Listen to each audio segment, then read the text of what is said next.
পৃথিবীর কোনো কোণে কোনো একটা জায়গায় কোনো একটা মানুষ, পৃথিবীর কোনো কোণে কোনো একটা জায়গায় কোনো একটা মানুষ, গরু ছাগলের মানুষ বিনা দাওতে বেকালমা হয়ে মারা গেল।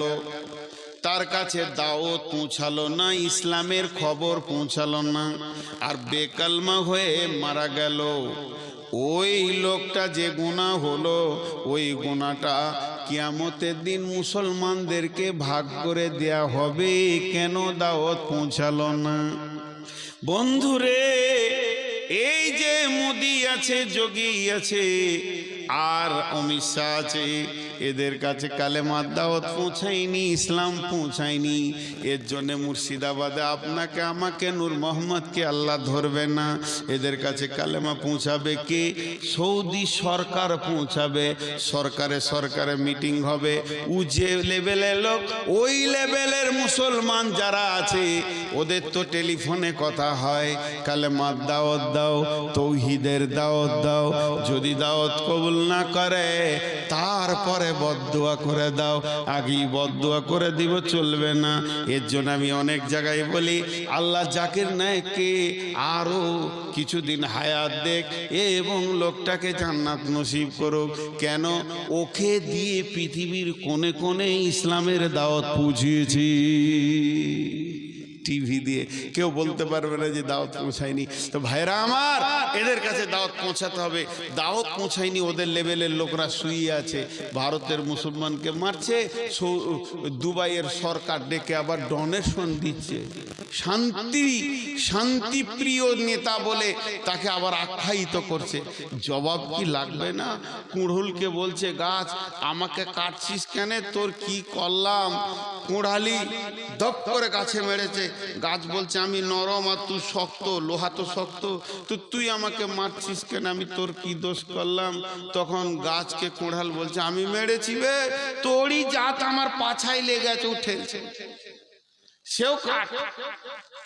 আজকে ভারতের মুসলমান মরছে, দুবাইয়ের ও হারামখোর ছাঁটা দাড়ি, ওর মুখ পানে তাকাইলে ওর উজু ভেঙে যাবে। খালি ফতোয়া দিয়ে দিচ্ছে, আমি সামালতে পারছি না। ও বেঈমান আবার ওকে প্রাইজ দিচ্ছে, বিশ্বের শান্তিপ্রিয় নেতা বলে আখ্যায়িত করছে। এগুলো জবাব কে দিবে? জবাব লাগবে। এরা জানে না যে কি চলছে, খবর পায় না, পায়। এগুলো আমাদেরকে মনে করছে পিঁপড়ে মরছে, গরু ছাগল মরছে, ওরা গদিতে আছে, ও কোটাই মানুষ। জি না, আজকে মুসলমানদেরকে স্ট্রং হতে হবে। আমরা বিজয়ী হবই, ইনশাআল্লাহ বিজয়ী হব। এ সম্পত্তি ফেরত দিতেই হবে। শুধু ফেরত দিবে না, ওর ডবল দিতে হবে, ওর বাপকে দিতে হবে।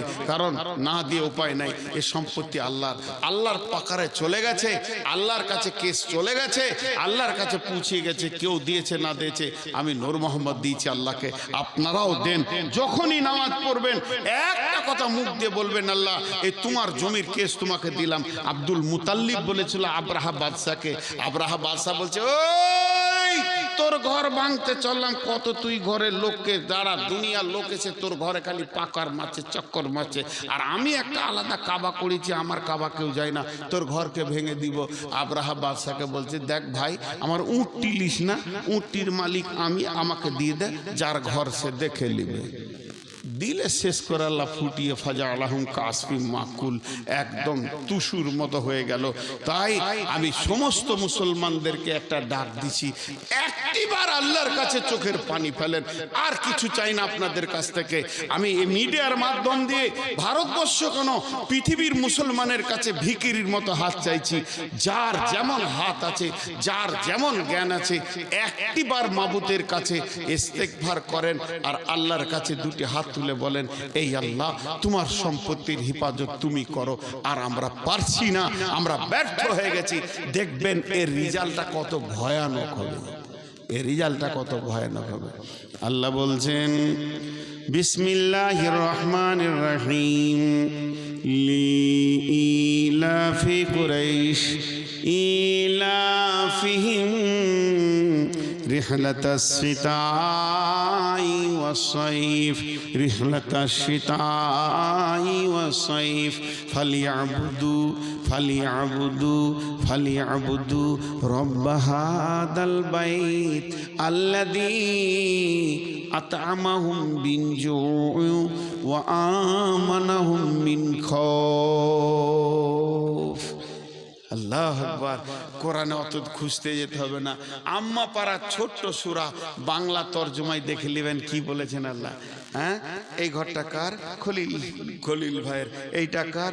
জলিল ভাইয়ের, এইটা কার? হবিবুরের, ওইটা কার? জমিরুলের, ওইটা কার? ফখরুলের। আর মসজিদের দিকে যদি আঙ্গুল তুলে বলি এই ঘরটা কার, উত্তর কি দিবেন? কথা বলেন। আল্লাহর। ওই ঘরের মালিকের নাম আল্লাহ। এবার আমি মসজিদের দিকে আঙ্গুল তুলে বলছি ফালিয়াবুদু রব্ব হাদাল বাইত। ফকিরুল মমিনুল জমিরুল মমিন ফখরুল জামিরুল, এদের ইবাদত করতে হবে না, এই ঘরের যে মালিক আছে এর ইবাদত করো। কোরআনে যা আছে সত্য সত্য সত্য সত্য সত্য সত্য সত্য সত্য সত্য। আপনার বুঝে এলো সত্য, আপনার না বুঝে এলো সত্য। আমি বুঝাতে পারছি তো সত্য, আমি বুঝাতে পারছি না আমার ব্যর্থ, কোরআন কিন্তু সত্য। আল্লাহ বলছেন ওই ঘরের মালিকের যদি ইবাদত করো আল্লাহ কি দেবেন? দুইখানা জিনিস দেবেন, দুইখানা জিনিস দেবেন। আর ওই দুটি জিনিস যদি পেয়ে যাই কিছু লাগবে না। ওই দুটি জিনিস পৃথিবীর জন্য বলেছেন, মরার পরে বলেনি, মরার পরে যা আছে তা দিবে। দুটি জিনিস দেবে, সেই দুটি জিনিস কি? আল্লাযী আত'আমাহুম মিন জু'ইন ওয়া আমানাহুম মিন খাউফ। এই ঘরের মালিক তোমাদেরকে যখন ভোগ লাগবে খেতে দিবে, তোমাদের অভাবকে উন্মোচন করে দিয়ে বরকতের ময়দানে ভরে দিবে। আর দ্বিতীয়টা কি দিবে? তোমাকে যেদিক থেকে মারতে আসবে ওয়া আমানাহুম মিন খাউফ, তিনি নিরাপত্তার দায়িত্ব দিয়েছে, তোদের গায়ে কেউ হাত দিবে না।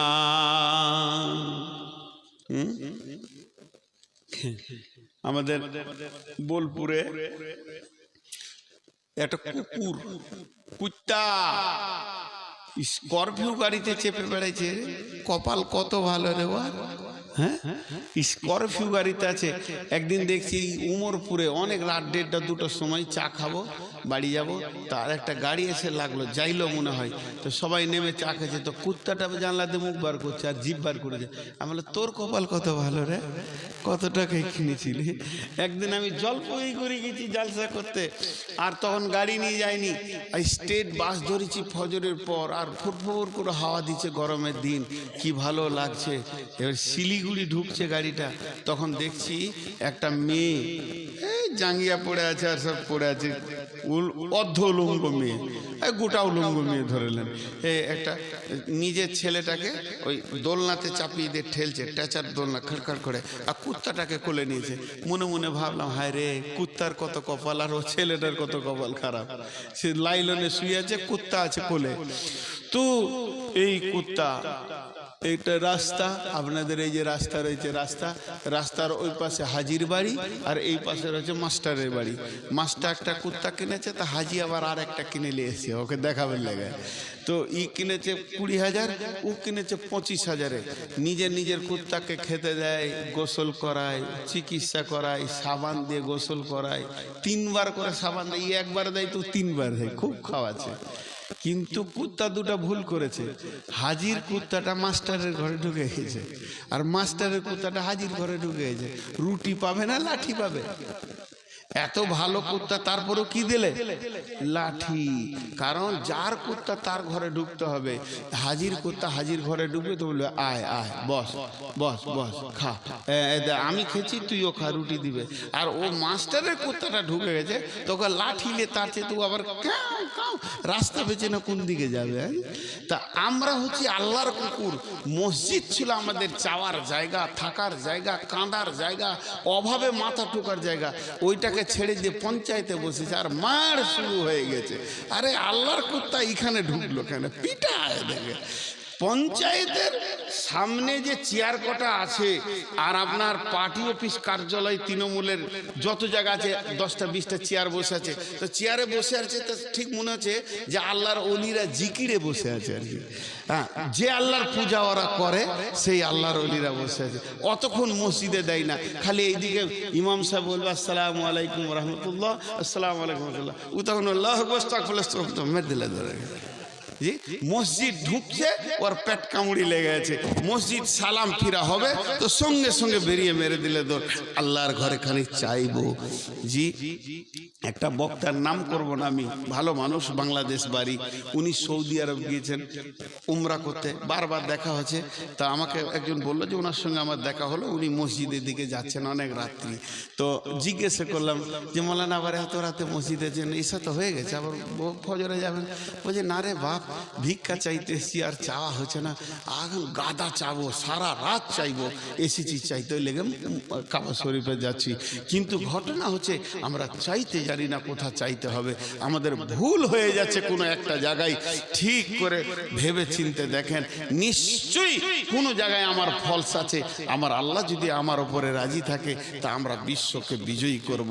3 জন 4 জন 10 জনে বিজয়ী করব। গোলাম মর্তুজা একটা হিসাব দেখিয়েছিলেন, যতগুলো দেশে মিলিটারি আছে, শক্তি আছে, আর্মি আছে, হাই স্কুল আছে, কলেজ আছে, প্রেয়ার লাইন যখন করা হয়, প্রেয়ার মানে হচ্ছে প্রার্থনা, আমি ওটাকে পিরিয়ড বলি, মানে ওটার প্রার্থনা লাইন। তো এই লাইনটা যখন করা